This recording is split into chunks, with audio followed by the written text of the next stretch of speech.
Good. Oh, you caught me again. Here we go. How you doing, Maya? Oh, good.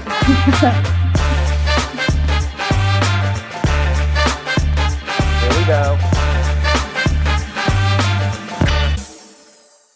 Good morning. Good morning, Timothy. Good morning, everybody who is watching us on this beautiful Sunday morning. It's May the 10th, 2026, and we are just starting the episode 276 of Japanese Politics One-on-One with Timothy Langley, the CEO of Langley Esquire, the longest standing government relations agency here in Tokyo. No, there in Tokyo, sorry, and in Japan. And with me, Maya Matsuoka, as a host. So thank you very much for being ready this morning Huh. again, Timothy. I know, it's not easy, but thank you for that. So thank you very much, Maya. Today is 274 or 276. Did you jump the gun on me? 274. Okay, terrific. Maya, happy Mother's Day. Oh, thank you very much for that. Yes. Yes, today is May 10th. This is our 274th episode, and I'm not reporting from the rocking platform of Grimm's. I am not on the Izu Islands. I visited 4 islands over the last 8 days, Maya. I was on the Wow. ocean. I'm back in my home office now, and so that's why it looks a little bit different. And also maybe the bandwidth is a little bit more stable today. But it was a great time to be on the water. It kind of reminds us not everything is about Nagata Cho and Japanese politics and the markets. So welcome back, everybody, from Golden Week. I hope you had a nice time. Maya, I know you took a little bit of time off. You traveled to Ishigaki, maybe? Ishigaki, yes. I'm still in Ishigaki, actually. Yes. Oh, okay. All right. Yeah. Well, you're coming back today? Yeah, because Yes, tomorrow's a work later. day. Later. Tomorrow is a work day. I know that. Tell me Okay. about that. Okay, but listen, back down to earth. A great deal happened over the last couple of days over Golden Week, Maya, and I want to fill you in and everybody in the audience. Thank you very much for joining us, Japan Hands, budding Japan Hands, people who are interested in what's going on in Japanese politics and in the larger scheme of things, what's going on with the economy, with the yen, with Japan's geopolitical stance, what's happening with our current prime minister. And I say current not with trepidation. I hope she is a long-lasting prime minister. I think she's doing a terrific job for us, but she is like burning the candle on both ends. But I think you come here every week to join us to get a sense of what's going on, how it is integrated, and what's maybe coming next. And there are a lot of things that are going on that are bumping into each other. Geopolitics, the yen. The yen has been very volatile over this week. There was some intervention while everybody was doing something else on the beach, Maya. They did intervene in the market. Actually, not just once, but twice, maybe 3 times, in fact. But I'd like to talk about that. But welcome back from Golden Week. Tomorrow, we're back to a full roar, a full 5-day work week. And now we're back on track because the diet will end in June, maybe June 17th. I think it's a Wednesday that the diet ends. It's scheduled to end. It could be extended. And this week, President Trump is scheduled to visit China. So there's a lot going on there. We're in the middle of, not quite the middle of May, it's May 10th, but May will be significant, and then we move on to June, and June will be the kind of the mid-month end of the diet session. So it's building, it's really building palatably, and we need to pay attention to that. Thank you very much for joining us. Let me turn it back over to you, Maya, and then get back into the beef of things. Thank you. Thank you for this. And well, to everybody watching us, please let us know that you have been here.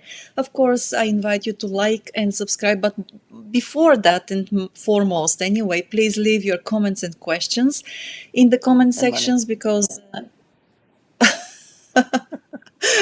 Okay. Okay, Timothy.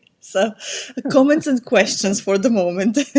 Yes, thank you very much for that. I also need to apologize because I need to finish maybe by 9:30 today because I have to jump on the airplane back to Tokyo because if not, I'll spend the next week here in Ishigaki and there will be no working days then. So Uh-huh. please bear with me. Yeah, so please bear with me and allow me to well, just finish a little bit earlier than usual. Timothy, you too, of course. Understood. Okay. Well, I've got about maybe 30 minutes of talking points I want to get through. So if we're going to compress it a little bit, it should be in the Q&A period. I know we probably got some questions coming in from DC as usual. So Yes. maybe we kind of tighten that up. So ladies and gentlemen in the audience, if you've got questions, please give them succinctly to Maya so that she can encapsulate them and understand exactly what it is you're trying to convey or to extract. And let's kind of wrap that up as quickly as possible. Okay. Okay, thank you for that. Yes, Thank and you. the synopsis. Yes, you know that the synopsis goes out a couple of days after the briefing. So if you haven't subscribed yet, please do. You can find it on LinkedIn, on Substack, and also on the website of Langley Esquire. And Timothy, now it is over to you. You Great. ready? I can see you I'm kind of. Yes. well. I'm in a bit of a strange environment. This is not my normal office mode to be broadcasting here. So I'm a little bit, I've got the curtains in the background and the lighting is not right. And my hair is probably, so But your I've got other makeup is concerns. perfectly applied, so you shouldn't I worry thought a about little that. bit too much rouge today. Can you tell I got Oh, sun over the last 8 days? no, yes, yes, very much Yeah. so. So that's not makeup. Not all of it. Okay. Not all of it, right. So, Right. Maya, as we know, Golden Week is significant and deeply political. They always are because they kiss up against several national holidays. There's the Showa Day, which is the celebration of the Showa era, 100 years of the Showa era. Constitutional Day, the birth of the Japanese Constitution. Greenery Day, which is kind of a reflection on the Showa emperor and his love of the environment, of the sea. He was a great botanist. And also Children's Day. There aren't enough children in Japan.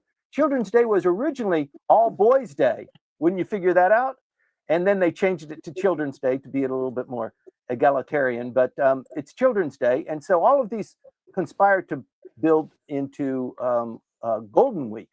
And so typically, if you can, extract 1 or 2 days off from the office, you can get a significant time, maybe a whole week or 10 days um, uh, to explore and to get out and to recalibrate, which is what the diet did too. And this period of time, it's kind of about a lot of things are being under consideration. Imperial succession, the reconstitution of the Constitution, pacifism, Japan's pacifism, democracy here, and also just prosperity. It's always on. And just beyond Golden Week, I mean, on the 15th of this week is the anniversary of the May 15th incident. This is in 1935. The prime minister was assassinated by a group of 11 military officers, young officers, who were mad that Japan was not militarizing. It was not coming to the fore strong enough. Japan had already defeated Russia in a significant naval battle, and they were building up really strong. And it wasn't just these officers who took events into their own hand and killed the prime minister. There was an uprising. There was an emotional uprising within the population too. They wanted more of this. And even though these 11 soldiers were arrested and put on trial, the Japanese population was encouraging the court to be lenient on them. Many people sent in a severed pinky finger and said, "I will stand in for them if they're going to be punished with an execution for what they did. I support them. Here is my commitment." The government received many pinky fingers as a commitment of resolve to move Japan away from the doldrums that it was experiencing, more into a military sphere. So it's something of the history, it's past, but it also remnants of it remain with us today. What what the East Asian neighbors fear about Japan, of it coming into once again a military power, but also this dedication, this unity of the population is also something that it's really really inspiring and powerful. Not many countries are able to do that, and I think it's because, as we all know, the unity of the Japanese education system, the feeling among Japanese that we are all Japanese, we all come from the same gene pool, which is not quite accurate, but the sense that we all belong. We have the emperor, who is the embodiment of the Japanese state, and his long list of direct lineage from father to son to father to son is the longest in human history. It's longer than any of the pharaohs as emperor of the country. So there's a lot to be proud of. But history still lingers beneath the institutional surface, and especially during the periods when there's national security, there's constitutional identity, the intelligence reforms that's going on in the Diet right now, and the geopolitical pressure which we experience every time we get together on this briefing. So all of these things are kind of surfacing simultaneously, and this is very much the way the environment of Japan is now going through. So let's just focus a little bit on what happened with Ms. Takaichi since the last time we were here. So the last time we were here, last Sunday, she was already in Vietnam. She was in Vietnam for 2 days. She had a very nice trip there, and then she went to Australia, and she spent 2 days there, 3 days in Australia. She visited, importantly, she visited the grave of Shinzo Abe before she took off on this trip, before I think on one of the national holidays.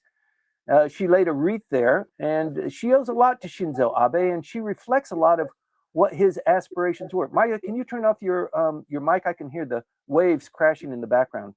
Okay. Thank you.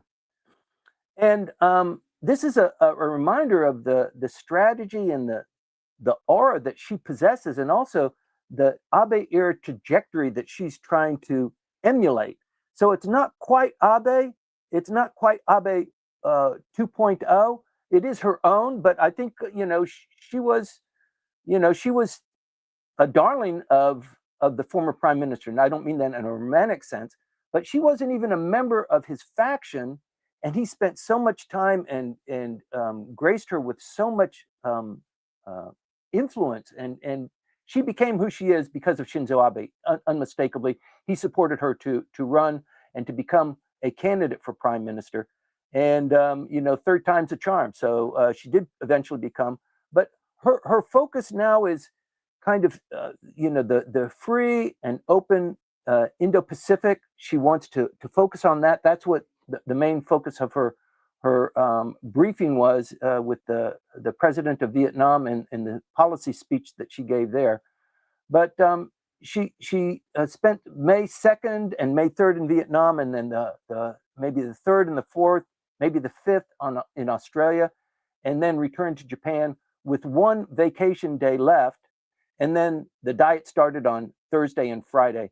And in that meantime, that's when the markets were beginning to move, and when the Japanese government actually moved in and intervened in the yen market. But I'm getting a little bit ahead of myself. Vietnam is not a ceremonial diplomacy for Japan.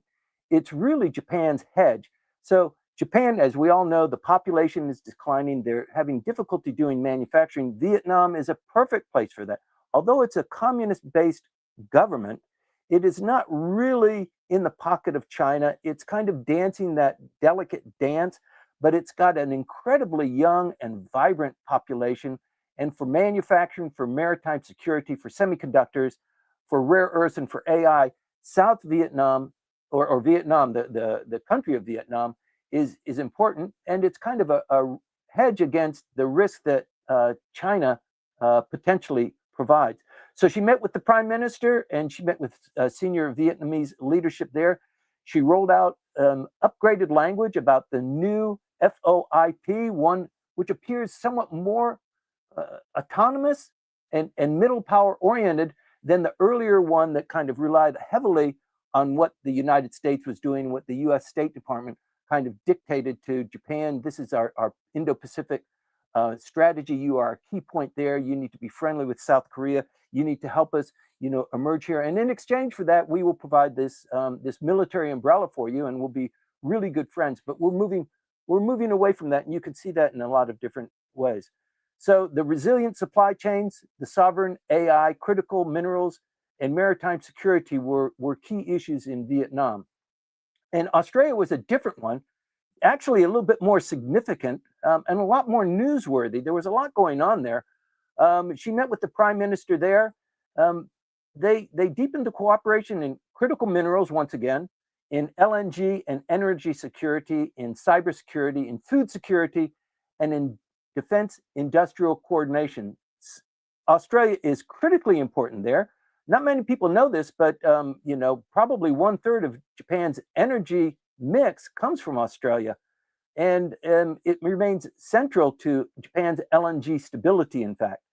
So the symbolism matters here too, because there was a wreath laying, there was the Australia War Memorial, and the 50th anniversary of the bilateral friendship treaty, which is pretty interesting. I mean, among all of the former enemies that Japan had following World War II, probably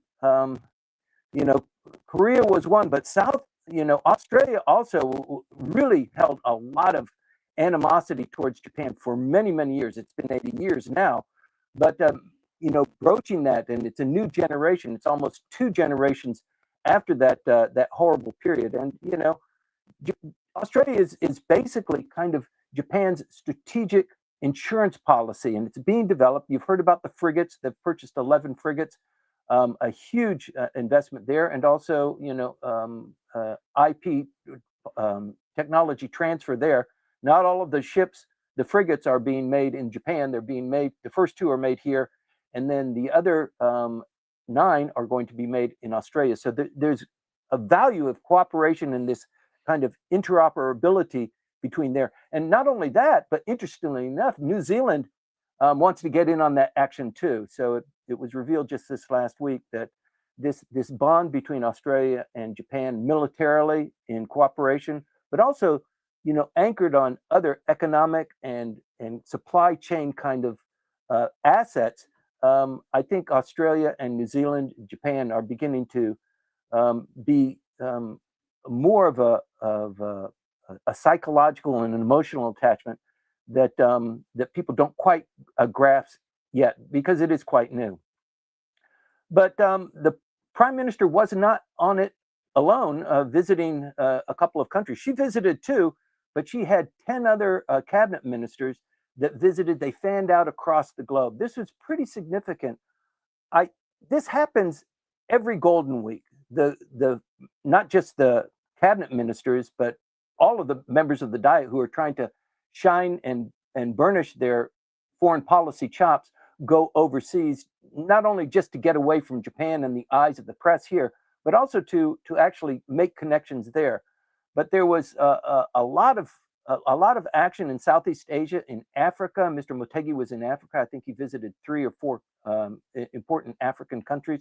In Europe and Central Asia, and in Latin America, they were everywhere to be present and consequential.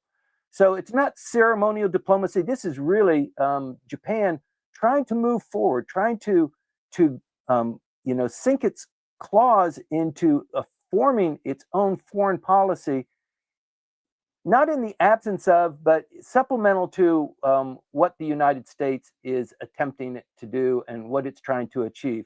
So it's mostly about alliance maintenance and resource securing, economic security positioning, and defense outreach. All of these visits included some component of that. So after this Golden Week created this kind of centrifugal force geopolitically. And we're not going to see it right now this week, but everybody comes back, they take a break, the Diet restarts. But over the next couple of weeks, you can begin to see the rollout as this kind of matures. The reports come in, they have their cabinet meetings, maybe some one-on-ones with the prime minister. So this will start to really get traction in terms of contracts and appropriations, in procurement, in legislation, and in diplomatic sequencing. So in other words, Japan is really quietly changing gears here. And if you're not paying attention, you're going to miss it. But this is actually what's happening. Not dramatically, not overnight, but materially. It's happening just as we're sitting here watching it. So in reentry, she came back from Australia on May 5th, which was a Thursday. Wednesday's a day off, and then Thursday and Friday were work days. And in fact, the diet met there. But it wasn't her Wednesday was not a day off, even though she had been traveling, a very busy trip. I think it was a good trip. We heard some kind of scuttlebutt about, the Prime Minister of Australia mispronouncing her name, Maya Takaichi. It's, yeah, I wish he had done better, but it does happen, and Australia is a little bit, it's not as internationally based as Japan is. So you can't anticipate or expect them to have that kind of high quality. But he is the prime minister. You would have expected a little bit better, but it does sort of happen. And they made a big press deal out of it. I don't want to go, interpret it too much.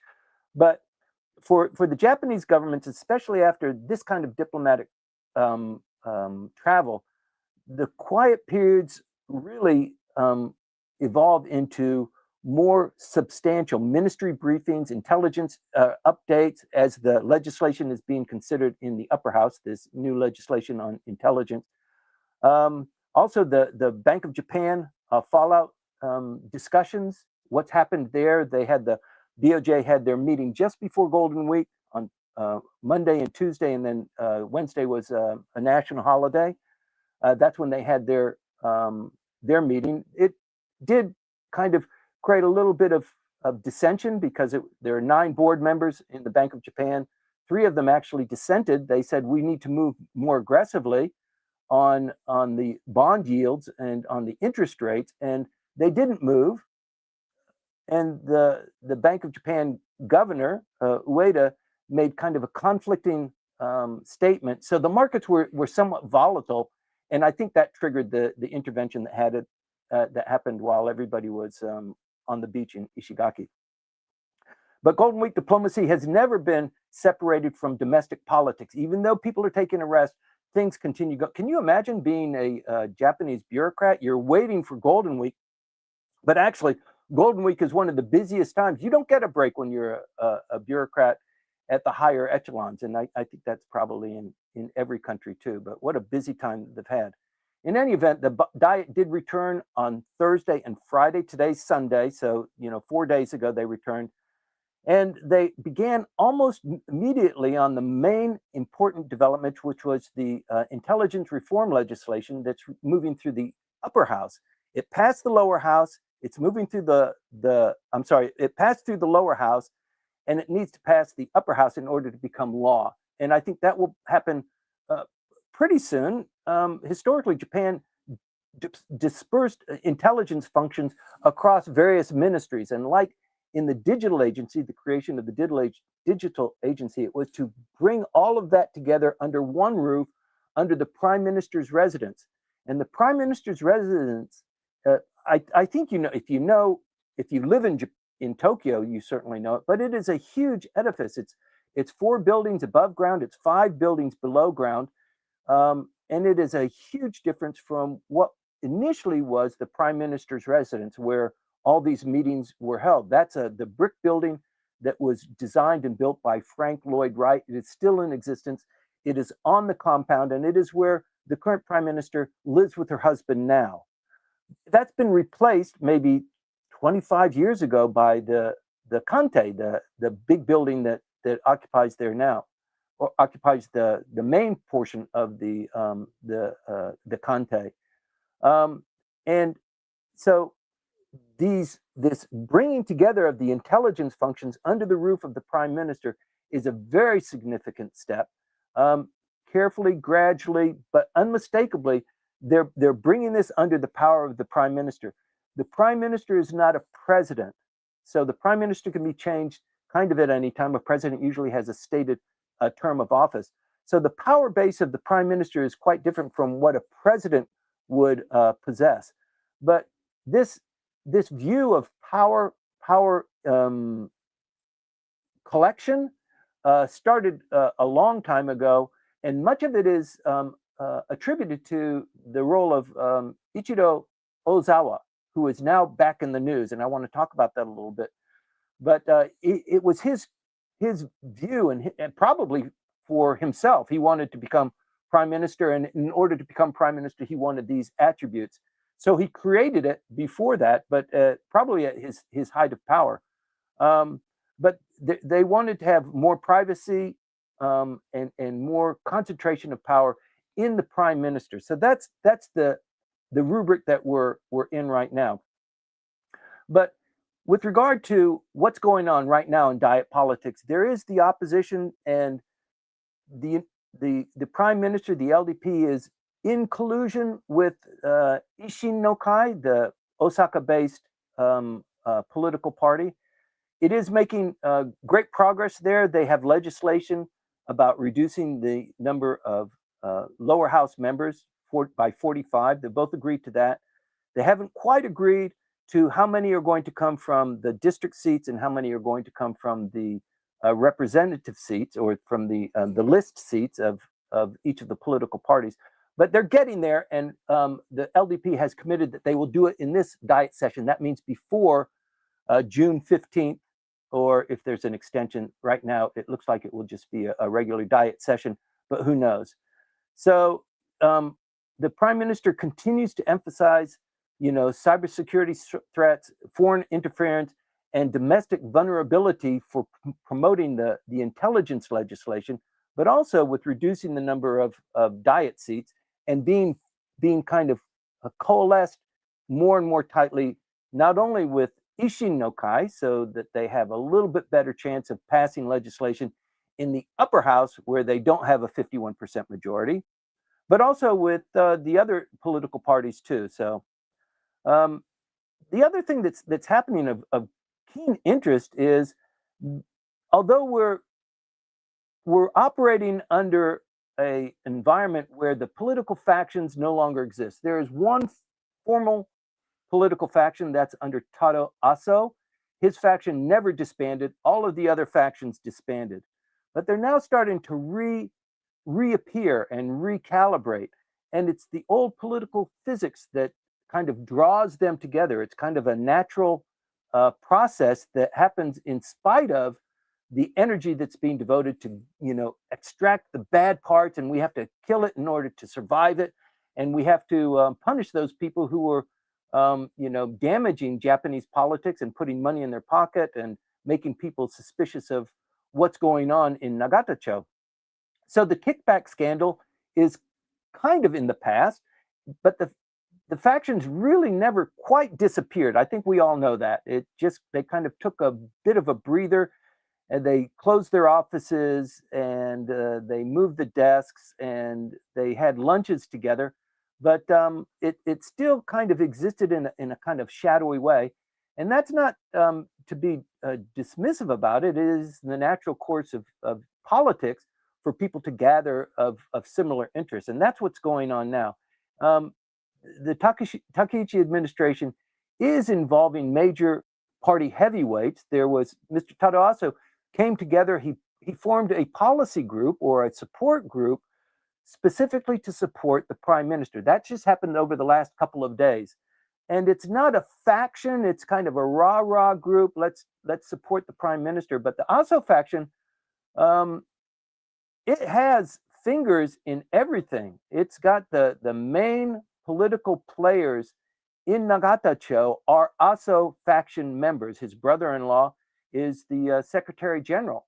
And he's got other people that are in the faction in other critical stages of the Japanese government. So it is to her benefit to be close to Mr. Aso. He can rightly say, you are prime minister because of me. He can say that. And I think she knows that. But in any event, Seiwakai, the former Abe faction, is reemerging. There's succession chatter has resumed about how we put it together. The names like Mr. Koizumi, Mr. Hayashi, Hagiuda, Nishimura, Kobayashi, and Motegi are being bantered about. Motegi had his faction too. Kobayashi has been a bit of a floater. He is a powerhouse, young, very intelligent, very photogenic, and a very determined politician. He's really creating waves under the surface. And I think you can expect there to be movement, if not before the end of this diet session, certainly after the diet session, when people can focus less on legislation and more on their own survivability and the dynamics of power politics. So the quintessential behavior of the LDP is to form into factions. So I think this is the natural course, and like a political ghost from any other era, things come out of the out in the open there. Ichiro Ozawa, I mentioned his name earlier. I think everybody in the audience knows who he is. He was a major player in the LDP 20, 25 years ago. In fact, when I handled President George Bush on his 5 days in Japan, he specifically said to me, Langley, while I'm here, I would like to meet this interesting fellow that I'm reading a lot about. His name is Ichiro Ozawa. What do you think, Langley? And I said, yes, sir, Ichiro Ozawa. Yes, sir, I'll see what I can do to line that up for you. And of course, he gave me no advance warning on that. He was already on schedule. We already had 5 scheduled events that we were supposed to execute, already advanced with the Secret Service before the president got to Japan. And so I had to line up this meeting with Mr. Ichiro Ozawa. He was a powerhouse then. That was, what, 20 years ago that visit was? But Mr. Ichiro Ozawa, he lost in the last election. Ms. Takaichi called for the election. You remember that? In February. He unfortunately lost his seat. He's been in politics for 57 years, so he's a little bit long in the tooth, shall we say. He's a little bit older. He was a member of the new party that was an amalgamation of the Constitutional Democratic Party and the religious Komeito based political party in the lower house. And I think he was one of the people that fell out because they just never had their stuff together. But also, he never was really able to exercise his full weight. And I think he was quiet. Many people say it was because he was ill or because he was old, but I think he was just biting at the bit to be recognized and be asked, why don't you become the leader of this new group? And he never was, and he lost the election. And probably in the back rooms, he was fighting vociferously for them not to do it this way, but to do it this way. Go my way, don't go your way. And in fact, he has a huge impact on Japanese politics. So old soldiers never die in Japanese politics. They just kind of, they want to be included. They want to resurrect it. It's the same thing that will happen with Mr. Aso. He has said he would not run again in the last election, but he did. And he's still a member of the Diet. He's, I think he's 12 times as a member of the Diet. And he's 82 or 83 years old. So even if he doesn't run in the next general election, he'll still be a powerhouse. He'll still be the leader of his faction. But that's kind of the pace and the stamp of Japanese politics. These guys will always be, they're career politicians, as you know, and if they move on, then they usually give it to their sons or to somebody that's, maybe their Diet secretary. I'd like to move on, and sorry for going long-winded on that, but there's something that I've noticed, that you probably noticed too, that it's interesting that the Prime Minister seems to be sophisticatedly using X, formerly Twitter. And if you haven't noticed that, I don't know why, but I've been getting into my feed in English messages penned by the Prime Minister over the last maybe 10 days or so. And I think in Japanese, when she writes in Japanese and she produces these messages in Japanese, it's much more robust, and it's been going on far longer. And she's been getting traction, and now she's beginning to expand that. So if you're not aware of that, go ahead and follow her on Twitter, on X. But it's coming out pretty, it's kind of like what Trump has been doing, but I think she has noticed that there's a shift now in Japanese politics, in the Japanese population, where people get their information. A lot of people, except the older people, they still rely on NHK and on Nikkei and on the rags and on Bunshun and that sort of thing. But a growing number of people, particularly the young people, eschew that. They are suspicious of the spoon feeding that they're given, like on Japanese television. The Japanese television is they spoon feed the audience. There's very little spontaneity. The humor is good, but the younger people in particular, her numbers are really high in the younger demographics, and that's partially because they're getting their news sources elsewhere. They're not relying on the traditional, typical news sources. And as a consequence, I think the prime minister is beginning to expand into that area.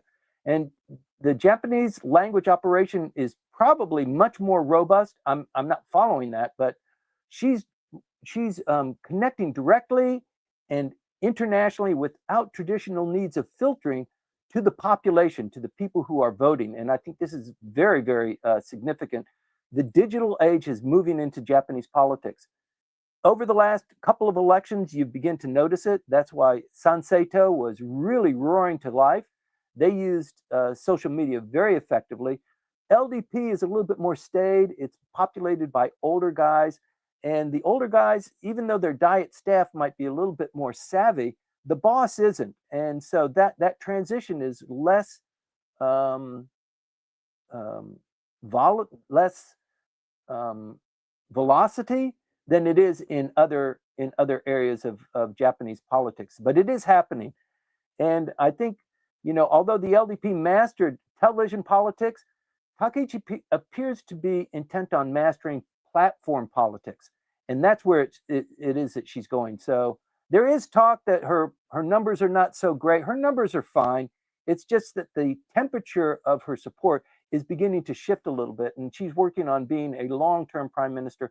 Although some people would like her to, maybe nip it in the bud. She's not from the old boy. She's not from the fabric of the old boy. She's not smoking cigarettes and having drinks late at night. She likes to read the policy papers. She likes to read the entire brief. She does get briefings, but she's less of a one-on-one kind of politician. She's thoughtful, and she's a policy wonk and a workaholic. So I think that comes out in the way that she gets her information, the way she interacts with people, and it upsets other people. It upsets people who are more embedded in the factional politics because it's harder to influence her or have her, be integrated with you. So it's a major development worth watching carefully, and I'll continue to keep my eye on it, but I don't want to spend too much more time on it. I do want to talk about the yen, though. The yen right now is at about 156, 157 when it closed on Friday. But Japan appears to have intervened multiple times over the past few days. And the first round was on April 30th, just as we were opening for Golden Week. The Japanese government invested about 10 trillion yen. That's about $70 billion to defend the currency. Can you believe that? So it came in two tranches. It might have come in three, but we don't know. We will know when the Bank of Japan has its next monthly meeting at the end of this month. Usually the last week of the month, the Bank of Japan meets, and it is required to discuss this kind of issue. So right now it's mostly speculative, but we have some good fingerprints on what's happened. But 10 billion yen, that's comparable to Japan's entire annual defense budget. That was spent over several days to support the yen to go from 160.7 to 155, somewhere around there. It did affect the market over Golden Week while you were out sipping a Mai Tai.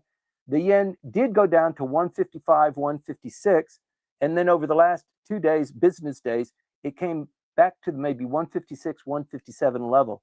So, excuse me, pushing the yen is a very difficult thing. It requires a bulldozer, and 10 trillion did it. And so it's important that even the yen fluctuation, it was a big fluctuation, 4 yen, it has a tremendous impact on the economy. It's preventing panic. It punishes the one-way speculative bets that the investors come in and they leave and they read the tea leaves and then they purchase futures on the foreign exchange. But it forces markets to repeat the unintentional um, intervention line around 160. So the closer it gets to 160, different actors jump into the market. And when it's more closely aligned to 155, I think is where the government would like it to be. It's a constant battle. But Japan's not trying to repeal currency markets, but it's just trying to buy time. And why now? It's because the weak yen collides directly with imported inflation and the energy insecurity and the Hormuz tensions and household cost pressure. So there's no election on the schedule right now. The prime minister is secured for another 2.5 years. The upper house will have their election in about 2 years. And then the lower house has another 3 years, a little bit more than 3 years before their term comes out. So it's not to do that, but it's to put the economy back on track and to bring the yen back down, because it's the Takaichi administration is trying to govern constraint.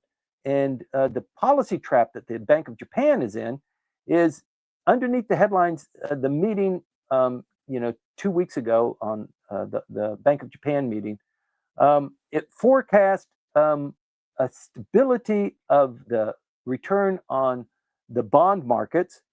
But I think the market is saying you need to revise that. You need to reward people higher for the investment, the long-term investment, maybe the 5-year bonds or the 10-year bonds. And the governor is also confronted with a stagflation and the risks that are tied to energy and imported inflation, which is occurring right now. So he's between a rock and a hard place. The Bank of Japan, I think all of us would acknowledge, is not completely independent. The prime minister appoints who the board governor is going to be. Mr. Ueda was appointed by Kishida. But it's not quite independent, and it does suffer from, the unfortunate triangle of weak currency, inflation pressure, and slowly growth risks. But that's for the prime minister. But in the toolbox is the Bank of Japan, and I think that's just the reality being pointed out there. So there are no painless choices left. If she does one thing, something else happens. If she does geopolitical, or if she does market, or if she fixes the yen, everything has a benefit and a cost associated with it. So Japan has to improvise, and they are under vulnerability. And I think maybe Ms. Takaichi has pulled a couple of rabbits out of the hat. So, for example, there was a Idemitsu tanker that flowed through the straits last week. We reported on it here in this briefing. That's a big deal. It's a super tanker, so it holds about 2 million barrels of oil bound for Nagoya. It's not there yet. It is coming. But she also was able to get an UAE crude super tanker, also routed through, not through the Hormuz, but through another oil port to go to Japan as well. So that's another 2 million barrels. And finally, I think it's a Russian flagged. It could be flagged differently, but it's a Russian-based oil tanker. Also is destined for where? Osaka, perhaps. And that one it's trading with the enemies, kind of under the interpretation of the United States sanctions on Russia. But remember, Japan has a joint venture in Sakhalin, has 2 joint ventures on LNG gas. And so Japan, Mitsui Heavy, and Mitsubishi have major shareholdings in these factories, these production factories in Sakhalin, and it's received the blessing of the United States to do that. So the oil tanker is assigned to the Sakhalin plant, even though they're producing LNG. It's an oil tanker that went through. And you'll remember that the finance minister spent a lot of time in Washington, D.C. over the last couple of weeks before Golden Week started. And if you wonder about what some of the conversations were, we're seeing the output today. So this Russian-based tanker also came through. So over the next 2 weeks, Japan is going to be not flush. I mean, Japan goes through about 150 million barrels a day. The entire nation does. So one of those tankers is about a day and a half. So in addition to that, the prime minister also has released some strategic reserves. And simultaneously, Japan is using the Hormuz transit, UAE, the strategic reserves, the subsidies, the Sakhalin carve-outs acknowledged by the United States. That's a lot of wordsmithing there, I think, to get that through. But she's in a difficult space, and I think the United States understands that, and I think her trading partners understand that too.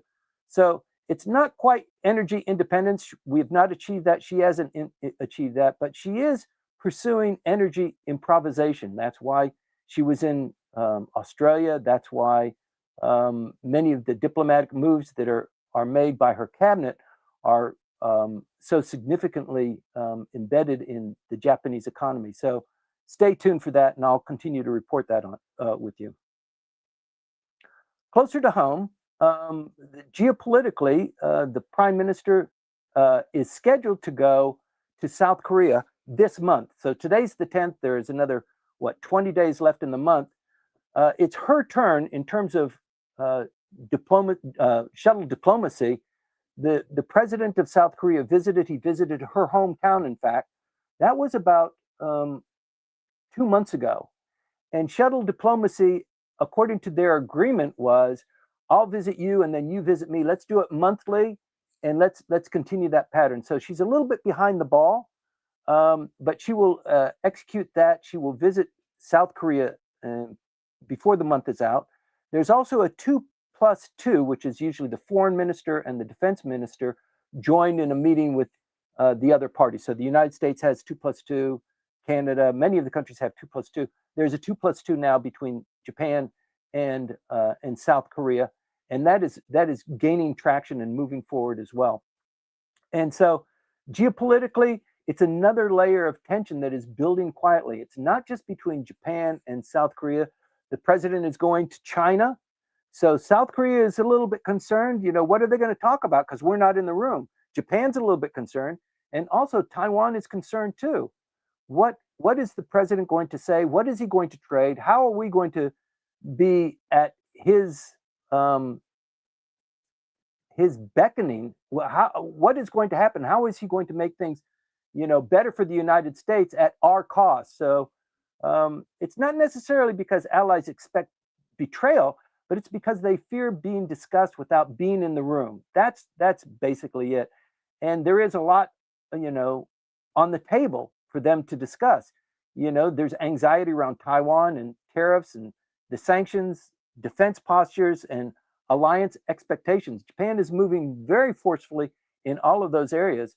But I think Japan and South Korea ties matter really importantly right now. The upgraded 2+2 dialogue is important and significant that it is being launched. And the fact that Takaichi is, she's not taking a breather. She's going to be in South Korea, and I think you can expect a lot out of that. I can't say anything about what North Korea might do. It usually kind of rattles the fence when it feels like it's being ignored. We'll keep our eye on that, but I don't have anything to report on that.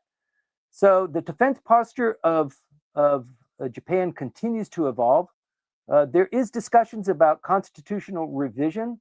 There is a discussion ongoing now, very lively, the LDP version of constitutional revision with regard to Article 9, and Ishin's interpretation of how that revision should go. So it is being discussed. I think it all depends on, outside atmospherics. I think Japan by itself, to have, 2/3 of the upper house, 2/3 of the lower house vote on language, and for it to have any expectation of passing a referendum by the Japanese population without some kind of external advent, it's not going to happen. So I think it's positioning right now.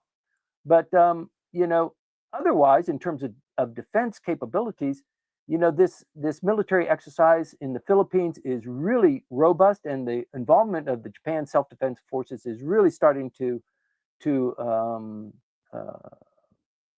pick up interest and be noticeable in terms of the volume and the involvement there. Drones, air to sea, sea to air firings, live firings. What New Zealand is considering with the Mogami class frigates, Australia has purchased 11 of them. It'll probably take 10 years for those to be fully produced. But New Zealand is saying, that's a pretty smooth thing. We weren't able to purchase from Japan these kinds of advanced frigates, these warships, and now we can. So let's think about it. So Australia is deepening its defense industrial coordination in a very big way, and that impacts Japan's ability to produce weaponry, to produce offensive and defensive weaponry as well. The Diet has kind of white flagged that, not white flagged in terms of surrender, but instead of red flagging and saying no, it's kind of moved that forward. Green flagged it maybe. And Japan's defense diplomacy is becoming increasingly more practical. And if you've been a follower of this program, we talk about it almost every time. Old Japan exported caution, but now the new Japan is beginning to export capability. And that's a major strategic evolution that's happening right now. So with regard to what happened over Golden Week and what happened with the economy, we talked a little bit about it, about the flows, about Japanese traveling outbound, and also for tourists coming inbound, how much people were spending. It does seem to be a little bit above what expectations were, a little bit more than last year, but not dramatically. So the population is, they're still doing things that they normally would do. It's just toned down a little bit. Domestic travel is robust. It's about at par with what it was last year. A little bit less spending though. So it's not exuberance, but it's kind of selective confidence. I think people are waiting for things to get better, but I think they have confidence that this administration and Ms. Takaichi is doing the right things, and she's putting her effort in the right area. And I think people respect and admire her for doing that. Not everybody does, not everybody in the LDP, but I think she's making great progress. So between now and the likely June 17th Diet closure, keep your eye on intelligence reform passage, and I expect that to be within the next 2 weeks or so. It might be sooner. The supplemental budget pressure. So she's been asked, with the Hormuz Strait, don't you want to have a supplemental budget? And she's saying, wait a minute, I just passed the most significant budget just a month ago. It's a little bit delayed, maybe 10 days delayed, but we closed it and it was the biggest in history. And now you want me to have yes, your Majesty, your Prime Ministership, but we didn't anticipate Hormuz, so you should have a supplemental budget. That is under discussion. Let's see how that happens. The consumption tax, you remember there was a discussion there. She said, let's cancel, zero out the consumption tax. And then there are other people, especially the bean counters, say, if you can't do that, we're not going to have enough money to pay for things. If you don't have the consumption tax, consumption tax is how the government pays for things. So more than 50% of the national budget is paid for by debt. And then of the 50% that is left, the majority of that is generated from the consumption tax. So if you take that out, where is that being replaced from? Also take a careful look at movements towards constitutional positioning.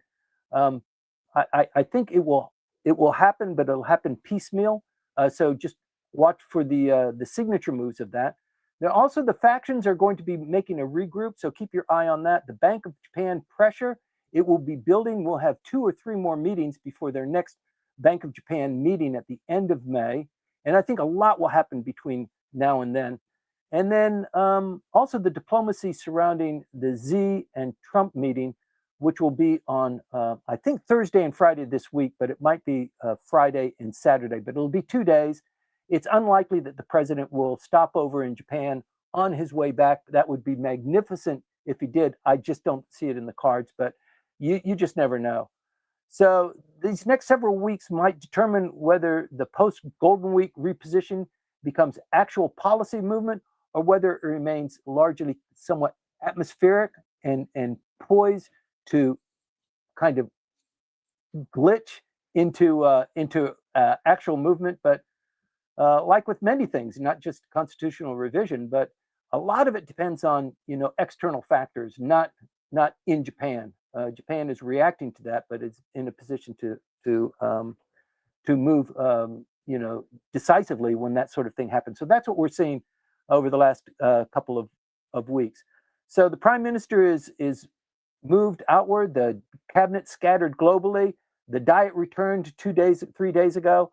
The yen was defended quietly but expeditiously and massively.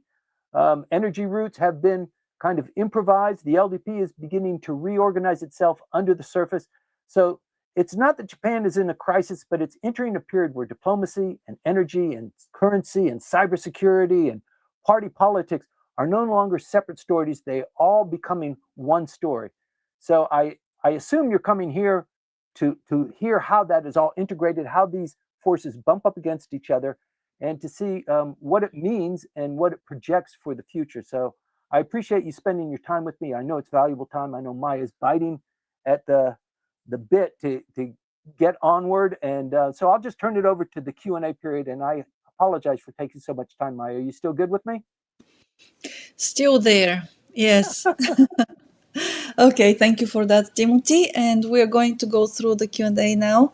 I'll start with Byron, of course, because his questions came first, but you already addressed the second of those questions in your briefing, Timothy. So that was a question about Mr. Ozawa Ichiro as a political genius. So I will read out the first question of Byron to you. So it is: Japanese companies use an excessive quantity of plastic packaging material derived from petrochemicals. As those packaging materials are in relatively short supply, might it spark a move to use more paper and paper-derived materials for packaging? Who will bell the cat? Who will bell the cat? Okay, so the cat, I think the cat is maybe the manufacturers. It could be the consumers. I think, yeah. What is the force that's going to move that? So, paper is more expensive than plastics. Plastics can be produced much easier and more prolifically than paper. Paper takes much more energy, and that's why whenever there's like an energy crisis, there's a run on toilet paper because it's paper. And due to what the Japanese consumerism and what's happened since the bubble period, Japan, the market loves to have things wrapped in plastic, then wrapped in paper, and then wrapped in plastic, and then put in a paper bag.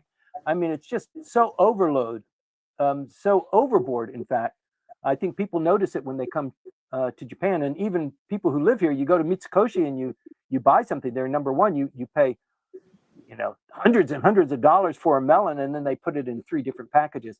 But it's inescapable. So I think it's not just the manufacturers who are the bell that rings the cat or that follows the cat. I think it's the consumers. The consumers kind of anticipate and expect that. And with plastics being pretty well, totally dependent on the flow of oil. And the prime minister said there's enough naphtha to take us to 2027. She said that 2 weeks ago. So naphtha is the main ingredient: surgical gloves, a lot of plastics, a lot of inputs to production, and she's secured that. It's not quite oil, 100%, but it's a byproduct of oil. She's already secured that supply. So I think paper, plastics, some of it is inescapable. The surgical gloves and many of the components go into manufacturing.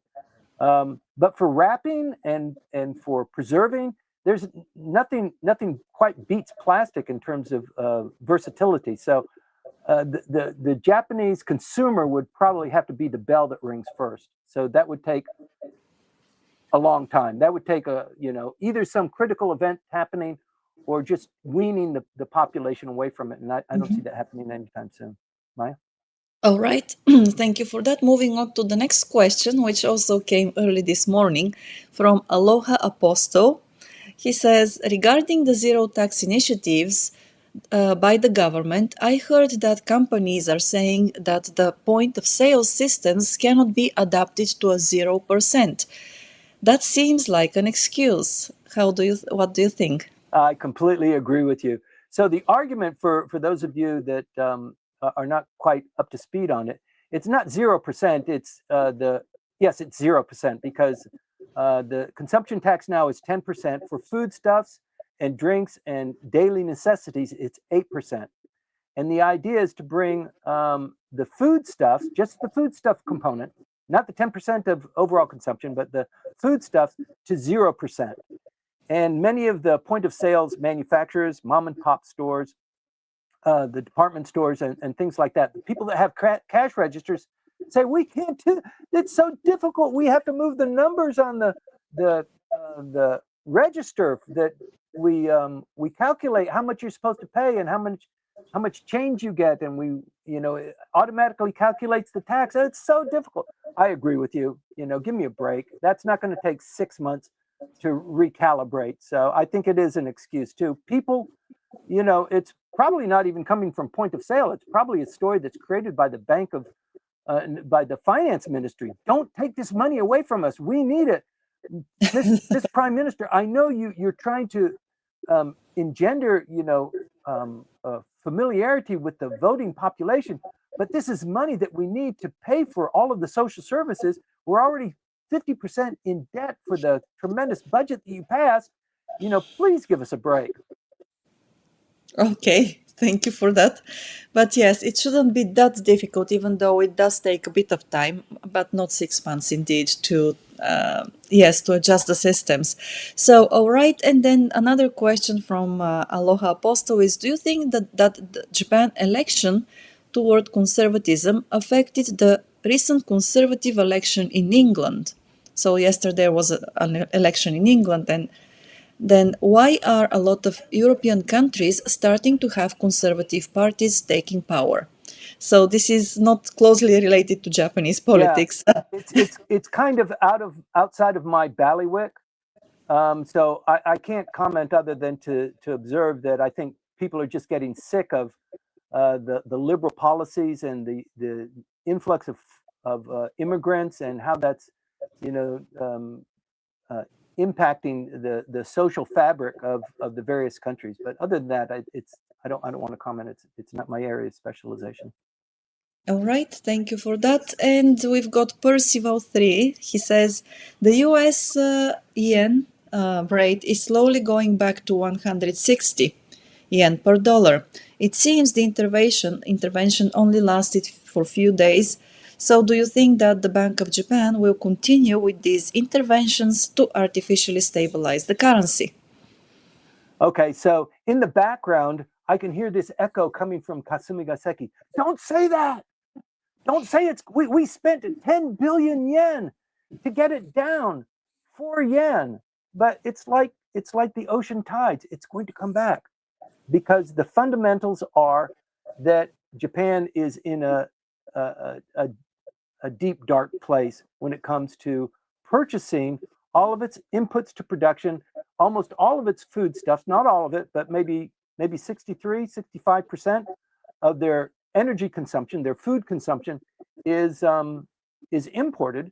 And then there's other payments that they have to make in foreign currency in order to maintain. And the Japanese, they're fastidious about their commitments. They will keep up their commitments, but they're between a rock and a hard place. On the other side, they are receiving US dollars in terms of investments that they have overseas. So it's not a zero-sum game. They are getting the benefit of that. And also Japanese exporters, they get a higher value for the goods that they are exporting. So it's a complicated situation, but yeah, Japan's in a difficult strait because the ends don't meet. And that calibration is made when you look at the thermometer that's put under the tongue of the Japanese economy, and that thermometer is the yen dollar rate. What is that ratio? And it does look like the reality is that it needs to be closer to 160, which sends shivers throughout the Japanese political world, rather than 155, where people feel a little bit more comfortable. Right. Okay, thank you for that. And another question from Aloha Apostle. I'm wondering why Japan has not dominated the AI industry as of yet. Japan is known as a technological country but seems so behind the trends lately. Why is that? Oh, I think the reason for that is that the United States is so far ahead technologically. Silicon Valley and San Francisco and just the entire economy there. I mean, it is huge. It is so massively larger than what's going on in Japan. Plus, they have the military-industrial complex. They've got a couple of geniuses there. They've got a couple of unicorns that Japan doesn't have.